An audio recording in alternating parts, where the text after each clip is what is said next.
Hello everyone, welcome back to my channel GoAgro. This is the fourth lecture of Fundamentals of Agronomy. ये हमारी agronomy series की lecture number 4 है। इससे पहले की लेक्चर्स की लिंक आपको डिस्क्रिप्शन में मिल जाएगी, आप उन्हें वहाँ से देख सकते हैं। इस लेक्चर का हमारा टॉपिक है moisture extraction pattern and SPAC. इस लेक्चर में हम कवर करने वाले हैं absorption of water, factors affecting absorption of water, moisture extraction pattern with diagram and the last topic is SPAC. So let's start our lecture with the first topic of this lecture, that is absorption of water. इससे पहले की lecture में मैंने आपको soil water, different soil moisture constants के बारे में बताया था और इस लेक्चर में हम वाटर की एब्जॉर्प्शन कैसे होती है इसे समझेंगे। प्लांट्स सॉइल में प्रेजेंट वाटर की एब्जॉर्प्शन अपने रूट हेयर्स के थ्रू करते हैं। ये रूट हेयर्स सॉइल की पार्टिकल से डायरेक्टली कांटेक्ट में होते हैं एंड ये वाटर की एब्जॉर्प्शन करते हैं। सॉइल से वाटर को एब्जॉर्ब करने के लिए प्लांट्स 2 टाइप्स के एब्जॉर्प्शन मेथड यूज़ करते हैं। One is active absorption and the another is passive absorption. हमारा पहला टाइप है एक्टिव एब्जॉर्प्शन। अगर प्लांट्स एक्टिव एब्जॉर्प्शन के थ्रू सॉइल से वाटर को एब्जॉर्ब करते हैं तो उन्हें कुछ एनर्जी खर्च करनी पड़ती है। अब जैसा कि हम जानते हैं कि वाटर हायर कॉन्सेंट्रेशन ग्रेडियंट से लोअर कॉन्सेंट्रेशन ग्रेडियंट की तरफ मूव करती है। एक्टिव एब्जॉर्प्शन की केस में प्लांट्स वाटर को कॉन्सेंट्रेशन ग्रेडियंट की अगेंस्ट यानी लोअर कॉन्सेंट्रेशन से हायर कॉन्सेंट्रेशन ग्रेडियंट की तरफ अब्जॉर्ब करती हैं, जिसकी वजह से उन्हें अपनी कुछ मेटाबॉलिक एनर्जी इस प्रोसेस में खर्च करनी पड़ती है। एक्टिव अब्जॉर्प्शन में इम्बाइबिशन, डिफ्यूज़न एंड ऑस्मोसिस का एक बहुत ही इम्पॉर्टेंट रोल होता है। अब हमारा सेकेंड टाइप ऑफ अब्जॉर्प्शन है पैसिव अब्जॉर्प्शन।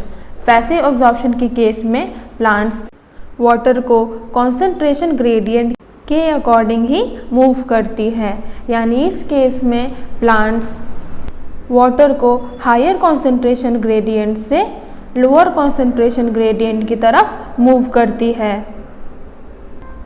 कॉन्सेंट्रेशन ग्रेडियंट के अकॉर्डिंग मूव होने की वजह से प्लांट्स को वाटर की मूवमेंट पे कोई भी मेटाबॉलिक एनर्जी खर्च नहीं करनी पड़ती है। पैसिव अब्जॉर्प्शन जनरली तब होती है जब ट्रांसपिरेशन रेट बहुत हाई होती है। सिंपली जैसा कि हम जानते हैं कि वाटर की वेपर फॉर्म में प्लांट्स की लीफ से लॉस होने की प्रोसेस को ही हम ट्रांसपिरेशन कहते हैं। ट्रांसपिरेशन एक अपवर्ड पुल क्रिएट करता है और ये वो ज़रूरी प्रेशर प्रोवाइड करवाता है जिसकी वजह से प्लांट्स बिना अपनी मेटाबॉलिक एनर्जी खर्च किए वाटर को पैसिवली अब्जॉर्ब कर लेते हैं। यहाँ ट्रांसपिरेशन के थ्रू लगाए गए फोर्स को हम ट्रांसपिरेशन पुल कहते हैं। Now the next topic is factors affecting absorption of water. इस टॉपिक में हम समझेंगे कि ऐसे कौन कौन से फैक्टर्स हैं जो कि प्लांट्स में हो रही वाटर की एब्जॉर्प्शन को अफेक्ट करती है। प्लांट्स में हो रही वाटर एब्जॉर्प्शन कई सारे एनवायरमेंटल एंड प्लांट फैक्टर से इन्फ्लुएंस होती है। इन डिफरेंट फैक्टर्स में से पहला है अवेलेबल सॉइल वाटर। जैसा कि हमने अपने प्रीवियस लेक्चर में पढ़ा था कि कैपिलरी वाटर प्लांट्स की यूज़ के लिए अवेलेबल होते हैं और हम इन्हें अवेलेबल सॉइल वाटर कहते हैं। Hygroscopic and gravitational water plants की यूज़ के लिए अवेलेबल नहीं रहते हैं। प्लांट्स इन्हीं कैपिलरी वाटर को अपने डिफरेंट नीड्स को पूरा करने के लिए अब्जॉर्ब करते हैं। कैपिलरी वाटर जिसे प्लांट्स एब्जॉर्ब करते हैं ये सॉइल वाटर पोटेंशियल को रिड्यूस करती है। यहाँ वाटर हायर पोटेंशियल एरिया से लोअर पोटेंशियल एरिया की तरफ मूव करती है एंड प्लांट्स की रूट्स इस वाटर को ही एब्जॉर्ब कर लेते हैं। ये चेन प्रोसेस है जो कि वाटर अपटेक में इन्वॉल्व्ड होती है। The second factor is soil layer. Soil में present oxygen and carbon dioxide की अमाउंट भी वाटर एब्जॉर्प्शन को अफेक्ट करती है। सोइल में सफिशिएंट अमाउंट में ऑक्सीजन का होना एसेंशियल है और साथ ही साथ कार्बन डाइऑक्साइड की कम से कम अमाउंट भी होना एसेंशियल है, क्योंकि कार्बन डाइऑक्साइड की एक्सेस अमाउंट सोइल में प्रेजेंट होगी तो ये प्लांट्स की रूट्स को सफोकेशन के लिए रिस्पॉन्सिबल होंगी, जो कि वाटर एब्जॉर्प्शन को बैडली अफेक्ट करेगा। Now the third factor is soil temperature. 30 degree Celsius तक की टेम्परेचर वाटर एब्जॉर्प्शन के लिए अच्छी मानी जाती है एंड इन्हें फेवर करती है। टेम्परेचर का बहुत कम या ज़्यादा होना भी एब्जॉर्प्शन को अफेक्ट करता है। The fourth factor is soil texture. Water की एब्जॉर्प्शन सॉइल की टेक्सचर पे भी डिपेंड करती है। लोमी सॉइल सबसे बेस्ट मानी जाती है वाटर की एब्जॉर्प्शन के लिए। क्लेई सॉइल उतनी अच्छी नहीं है बट उतनी बुरी भी नहीं है एंड सैंडी सॉइल वाटर की एब्जॉर्प्शन के लिए अच्छी नहीं है। Now the next topic of this lecture is moisture extraction pattern. यहाँ हम मॉइस्चर एक्सट्रैक्शन पैटर्न को उसके डायग्राम के साथ पढ़ेंगे। मॉइस्चर एक्सट्रैक्शन पैटर्न हमें बताती है कि हम कितनी मॉइस्चर प्लांट्स की डिफरेंट रूट जोन्स की डेप्थ से एक्सट्रैक्ट कर सकते हैं और इसे कैसे कर सकते हैं। मॉइस्चर एक्सट्रैक्शन पैटर्न के थ्रू हम सॉइल मॉइस्चर की उस रिलेटिव अमाउंट को शो करते हैं जिसे हम क्रॉप की रूट जोन के डिफरेंट डेप्थ से एक्सट्रैक्ट कर सकते हैं। अब नेक्स्ट पॉइंट को हम एक डायग्राम से समझेंगे। यहाँ हम इस गिवन डायग्राम में देख सकते हैं कि प्लांट्स की रूट जोन को हमने 4 क्वार्टर्स में डिवाइड किया है।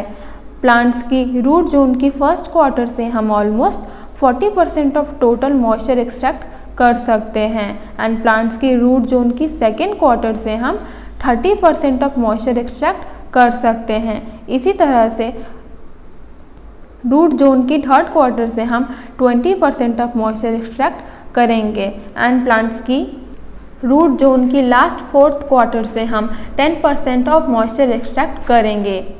इसी पॉइंट को हमने अपनी प्रीवियस स्लाइड पे देखा था। अब जैसा कि हमने देखा था कि प्लांट्स की रूट जोन की फर्स्ट क्वार्टर से हम almost 40% of total moisture extract करते हैं। ये इंडिकेट करती है कि ज़्यादातर क्रॉप्स में effective root zone first quarter में ही अवेलेबल होता है। Now the next topic is rooting characteristics. इस टॉपिक में डिफरेंट प्लांट्स की डिफरेंट रूट सिस्टम्स के बारे में देखेंगे। अब जैसा कि हम जानते हैं कि डिफरेंट क्रॉप्स प्लांट्स की रूट सिस्टम वेरिएबल होती हैं, यानी अलग अलग होती हैं। डिफरेंट प्लांट्स की रूट्स एक दूसरे से काफ़ी अलग होती हैं। डिफरेंट प्लांट्स की रूट्स की रूटिंग डेप्थ, रूट की लेंथ सब अलग अलग होती हैं। इवन डिफरेंट प्लांट्स के रूट्स की हॉरिजॉन्टल डिस्ट्रीब्यूशन भी डिफरेंट होती है। सारे ही प्लांट्स के रूट्स अपनी अपनी तरह से सॉइल में हॉरिजॉन्टली फैले हुए होते हैं। अगर हम सीरियल क्रॉप्स की बात करें तो सीरियल क्रॉप की रूट्स अनदर क्रॉप्स की कंपैरिजन में ज़्यादा सरफेस एरिया ऑक्यूपाई करते हैं। इसके अलावा प्लांट्स की जेनेटिकली रूटिंग कैरेक्टरिस्टिक्स अलग अलग होती हैं। कुछ वेजिटेबल क्रॉप्स जैसे कि अनियन, पोटैटो एंड कैरेट की रूटिंग सिस्टम काफ़ी थिन सी होती है एंड ये सॉइल वाटर को इफ़ेक्टिवली यूज़ नहीं कर पाते हैं। अब अगर हम राइस और ग्रासेस की रूट सिस्टम को देखें तो इनकी रूट सिस्टम बहुत ज़्यादा फाइब्रस सी होती है, जिसकी वजह से ये प्लांट्स की सॉइल से काफ़ी पानी एक्सट्रैक्ट कर पाते हैं। मिलेट्स, ग्राउंड नट और ग्राम्स मॉडरेटली डीप रूटेड होते हैं। कुछ क्रॉप्स जैसे कि कॉटन, शोरगम एंड रेड ग्राम, इनकी रूट सिस्टम काफ़ी डेंस और डीप सूटेड होती है, जिसकी वजह से ये सॉइल वाटर की भारी कमी को भी टॉलरेट कर पाते हैं, क्योंकि इनकी डीप रूट सिस्टम सॉइल्स की काफ़ी डेप्थ से भी पानी एब्जॉर्ब कर पाती है। कुछ शैलो रूटेड क्रॉप्स जैसे कि राइस, पोटैटो, टोमेटो, ये कुछ लो लेवल्स तक ही सॉइल्स की वाटर रिडक्शन को टॉलरेट कर सकते हैं और मॉडरेटली डीप रूटेड क्रॉप्स जैसे कि मिलेट्स, ग्राउंडनट, ग्राम्स, ये medium level of soil water reduction को भी टॉलरेट कर सकते हैं। अब हम देखेंगे कि प्लांट्स की रूट ग्रोथ किन किन फैक्टर से अफेक्ट होती है। इनकी root growth genetic nature, high water table, shallow nature of soil and permeability of soil layer, soil की फर्टिलिटी एंड सॉइल में सॉल्ट की क्या स्टेटस है या क्या कॉन्सेंट्रेशन है, इनसे अफेक्ट होती है। Now the next point is effective root zone depth. Effective root zone depth plants की रूट्स की वो डेप्थ होती है जहाँ एक्टिव रूट प्रोलिफरेशन होता है। मतलब प्लांट्स की इस रूट डेप्थ पे मैक्सिमम वाटर की एब्जॉर्प्शन होती है। ज़रूरी नहीं है कि प्लांट्स की पूरी रूट डेप्थ ही इफ़ेक्टिव हो, सर्टेनली रूट की कुछ डेप्थ इफ़ेक्टिव होती हैं। The next topic is SPAC, SPAC, SPAC. It stand for Soil Plants Atmospheric Continuum. Water की जो कंप्लीट पाथ होती है सॉइल से लेकर प्लांट्स के थ्रू एटमॉस्फेयर तक, जो कि एक कॉन्टिन्यूअस सिस्टम बनाती है, उसे ही हम SPAC कहते हैं। सो बेसिकली SPAC वाटर की कंप्लीट पाथ है। यहाँ हम देखते हैं कि प्लांट्स अपने रूटिंग जोन के थ्रू सॉइल से वाटर एब्जॉर्ब करते हैं एंड इसे ट्रांसपिरेशन की प्रोसेस के through lower level of atmosphere में छोड़ देते हैं। यहाँ rooting zone of plants and lower level of atmosphere एक कॉन्टिन्यूम के जैसा बिहेव करेंगे in relation to the water movement और वाटर ट्रांसफ़र, जिसे हम commonly soil plant atmospheric continuum कहते हैं। यहाँ वाटर की फ्लो पाथ काफ़ी कॉम्प्लेक्स है और जैसा कि हमने पहले भी पढ़ा था कि वाटर हाई लेवल कॉन्सेंट्रेशन से लो लेवल कॉन्सेंट्रेशन की तरफ मूव करते हैं, बिल्कुल वैसे ही SPAC में भी वाटर हायर पोटेंशियल से लोअर पोटेंशियल को मूव करते हैं। यहाँ वाटर की पोटेंशियल गिवन है।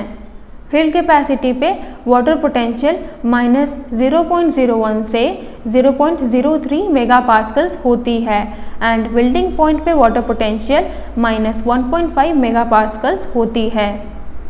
इस सिस्टम या कॉन्टिन्यूम में, जैसा कि मैंने आपको पहले भी बताया था कि सॉइल वाटर रूट्स के थ्रू होते हुए प्लांट्स में इंटर करते हैं और फिर ये प्लांट्स की लीव्स में पास हो जाते हैं through stem xylem cells. Plants की लीव्स से ये सराउंडिंग एटमॉस्फेयर में डिस्पर्स हो जाते हैं। इस सिस्टम को आप पोटेंशियल डिफरेंस से भी एनालाइज कर सकते हैं। यहाँ आप सॉइल एंड एटमॉस्फेयर, जो कि प्लांट्स की रूट एंड लीव्स के कांटेक्ट में होती है, उन दोनों के बीच की पोटेंशियल डिफरेंस एवल्यूट कर सकते हैं। अब हम प्लांट सिस्टम में अगर वाटर मूवमेंट की मेन एरियाज़ को देखें तो वो हैं प्लांट्स एब्जॉर्प्शन, जिसमें प्लांट्स वाटर को सराउंडिंग सॉइल से एब्जॉर्ब करेंगी, then water absorption, then water conduction and translocation, जिसमें प्लांट्स अब्जॉर्ब्ड वाटर को लीफ टिश्यूज़ में ट्रांसलोकेट करेंगी, and the last is water loss on transpiration, जिसमें ट्रांसपीरेशन के प्रोसेस के through plants water loss vapour के फॉर्म में करेंगी। इन्हीं 4 सिक्वेंशियल प्रोसेस को अब हम डिटेल में समझेंगे। यहाँ वाटर की पाथ को हम 4 सिक्वेंशियल प्रोसेसेस में देखेंगे। द फर्स्ट इज एड्सॉर्प्शन, जिसमें हम सॉइल वाटर को प्लांट्स की रूट सरफेस के पास सप्लाई करते हैं। द सेकेंड इज अब्जॉर्प्शन, जिसमें वाटर की एंट्री प्लांट्स के रूट्स के थ्रू होती है।